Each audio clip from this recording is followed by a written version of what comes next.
Hello, um, making my next video. Oh,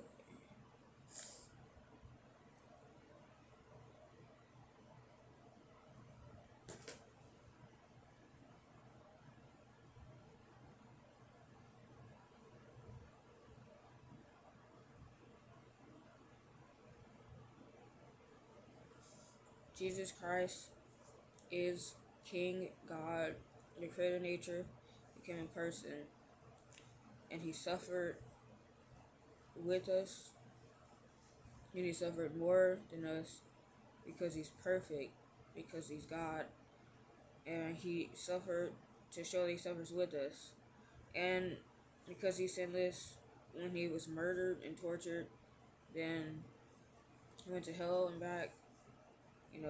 So going to heaven, he went to hell, and then when he was resurrected by God, it canceled out everything. It paid off all of our sins.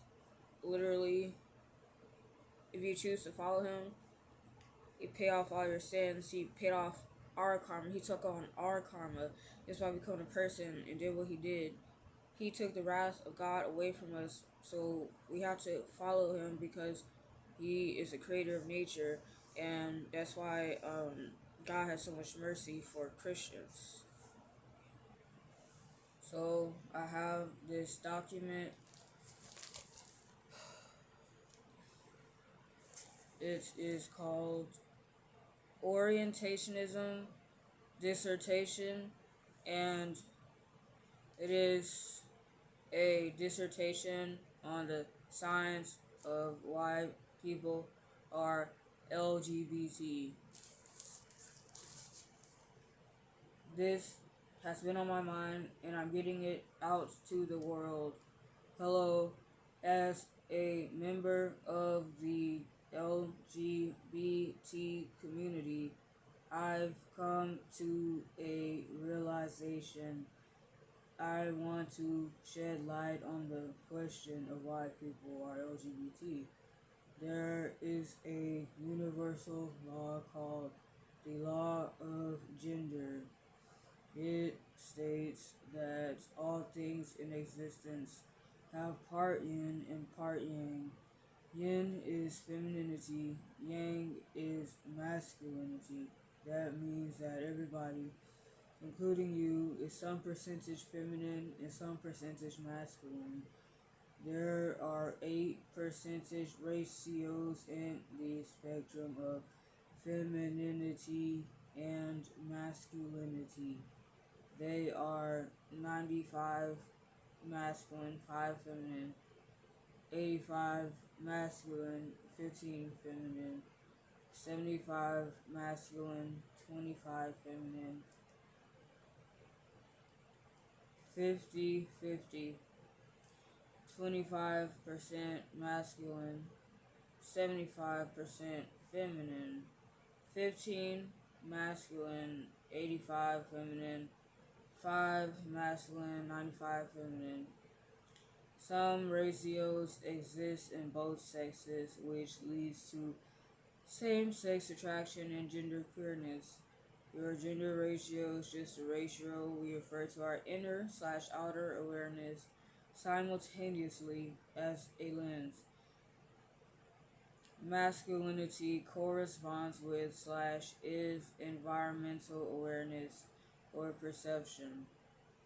Femininity corresponds with/is inner self awareness or perception. Gender and sex are two different things. Sex is what you are biologically, male or female, and gender comes from the word genre and is related to your ratio of masculinity and femininity. It is who you are based on the inside, based on a unique flavor of consciousness you exist as feels.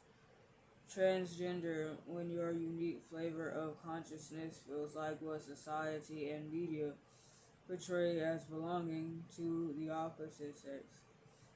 There is a social construct that all males are supposed to have more masculinity.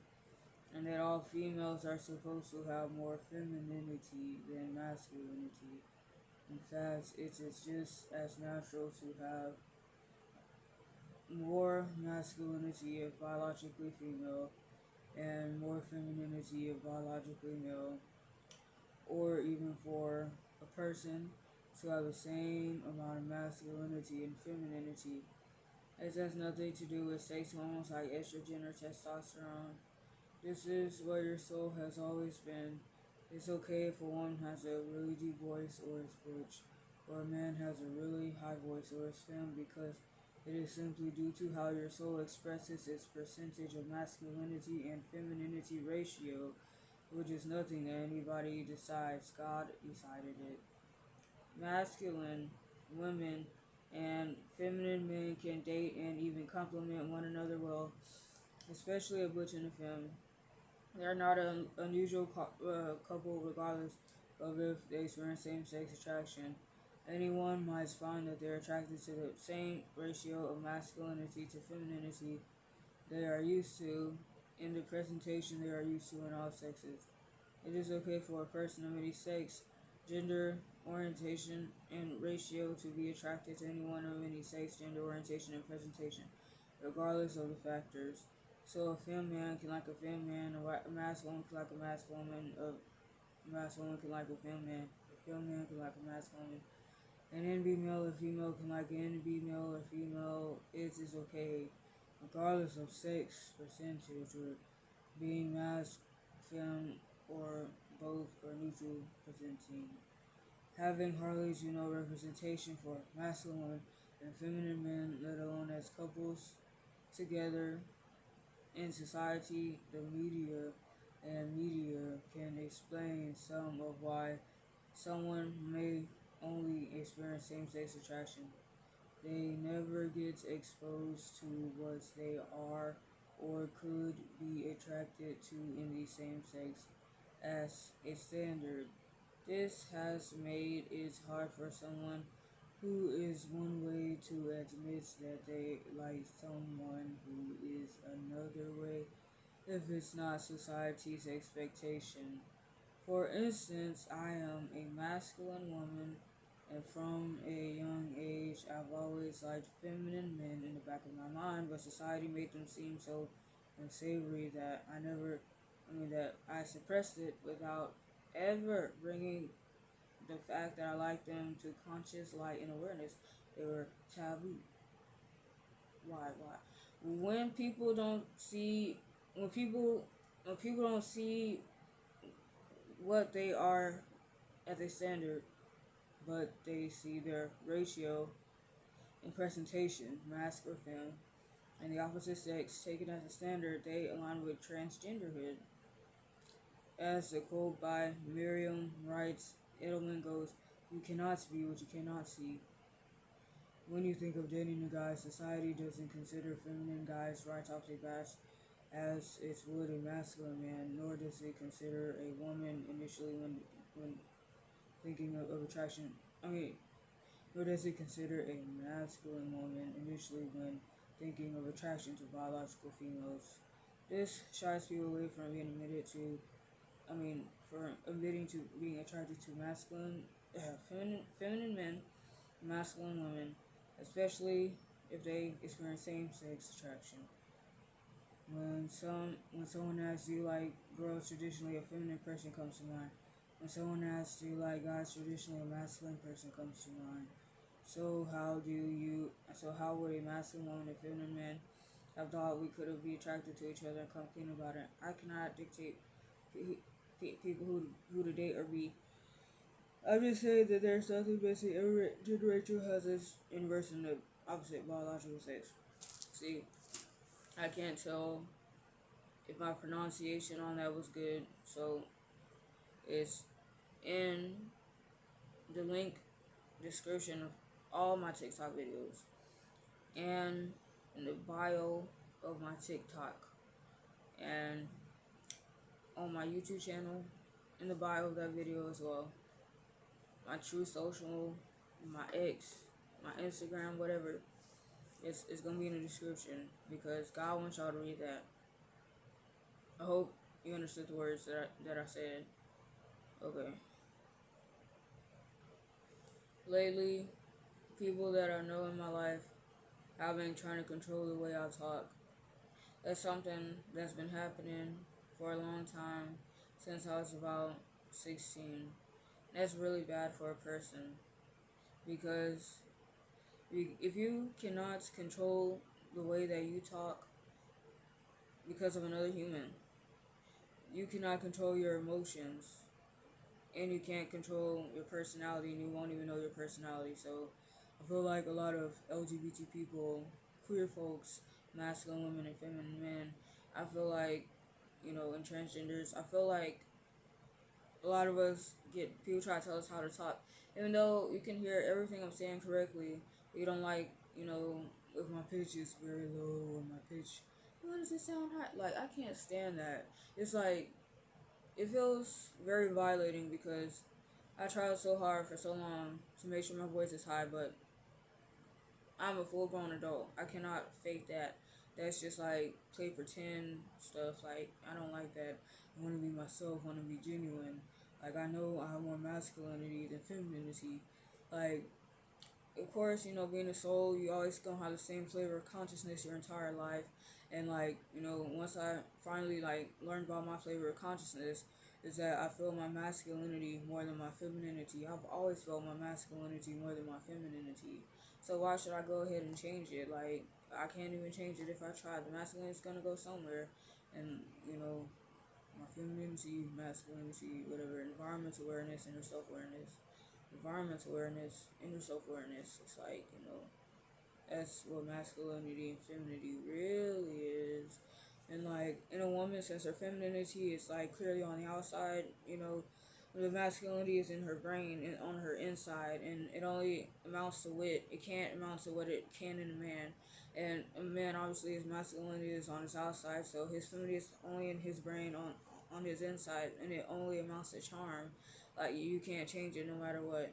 You just have to literally try to adjust the way you talk, adjust the way you go through life, and you'll be able to use that masculine energy, exercise, lower your voice, change the way you dress.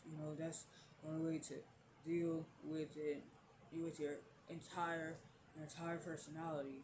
Like, yeah, it's like I spent so many time like hiding my personality behind my femininity. It's like it don't work.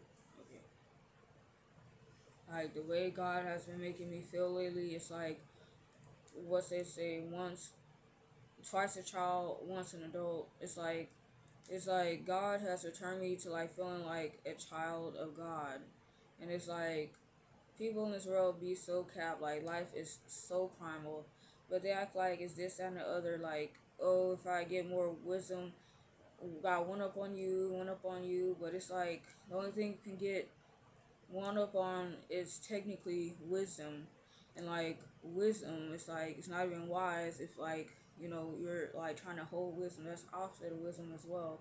Like, when wisdom is supposed to like go like to the all the members of the tribe. So like it's like it's like I'm a child of God. It's like, what's this competition and stuff? Like, it's like whether I like try to live like the rich and fabulous, or just like a homebody with a small, not a small life, but like a simple life, like your log cabin, and go hunting for food and grow your food and have your family. It's like you still got the same primal. It's all the same. It's like amazing. It's like God is so prime.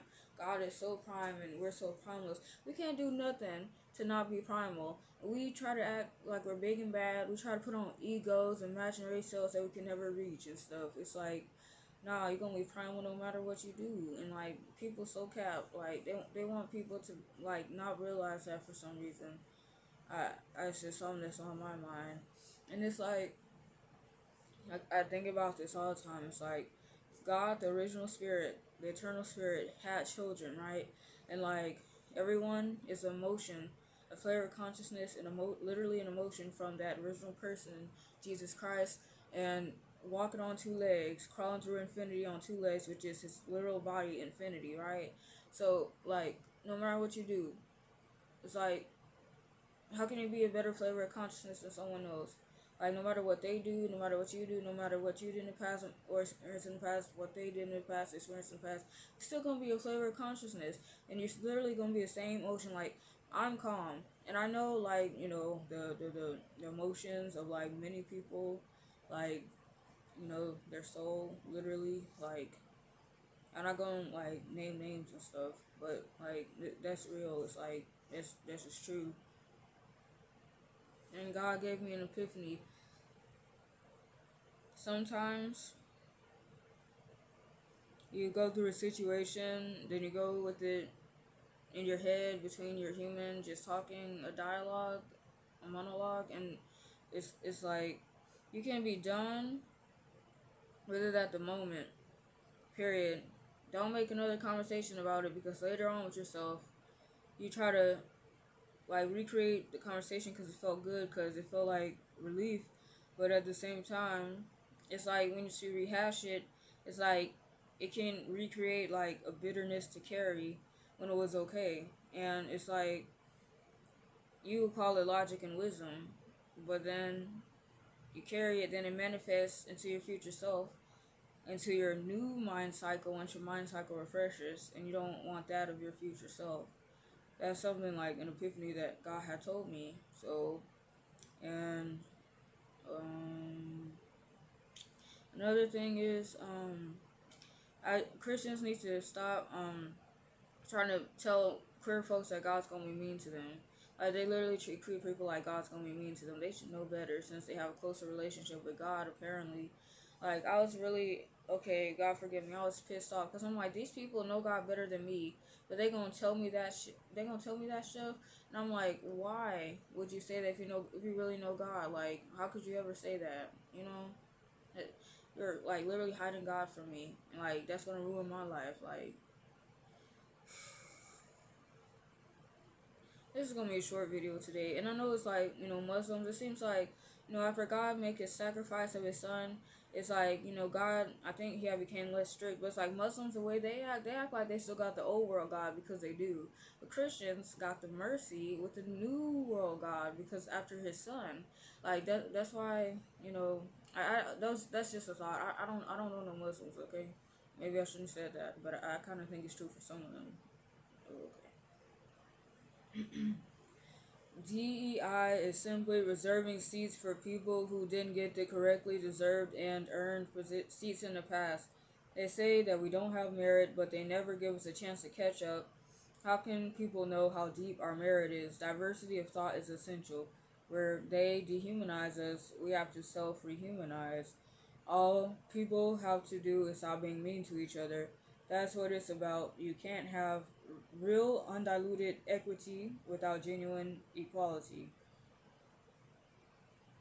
A highly masculine woman is not the same as a highly masculine man, and a highly feminine man is not the same as a highly feminine female. Regardless, every human is a different flavor of consciousness, and their soul and their body reflects it.